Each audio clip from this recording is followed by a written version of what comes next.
Dans ce texte de loi, un article donne naissance à une nouvelle polémique. Il établit la liberté du salarié de manifester ses convictions, y compris religieuses. Plusieurs personnalités politiques s'en émeuvent. Le MEDEF aussi est contre. Mais est-ce que ce texte va vraiment changer les choses? Va-t-il simplifier le règlement des litiges qui sont de plus en plus nombreux à ce sujet?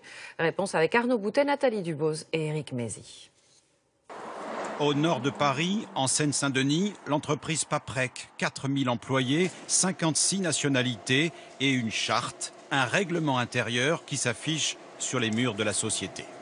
On peut voir par exemple à l'article 5, la laïcité en entreprise indique que les collaborateurs ont un devoir de neutralité.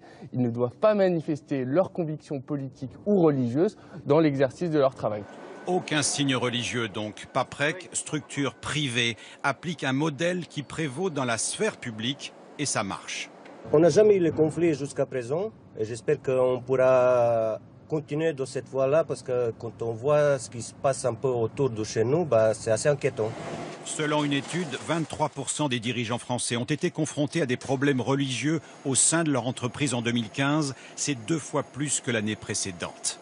Le projet de loi El Khomri autorise une liberté du salarié de manifester ses convictions, y compris religieuses, si elles ne nuisent pas au bon fonctionnement de l'entreprise.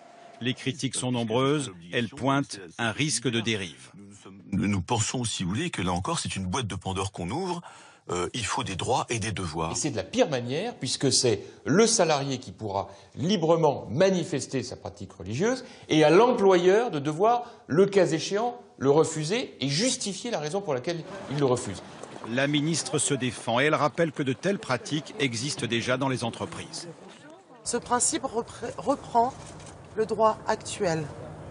La loi que je porte n'apporte aucune évolution, aucun changement par rapport à cela.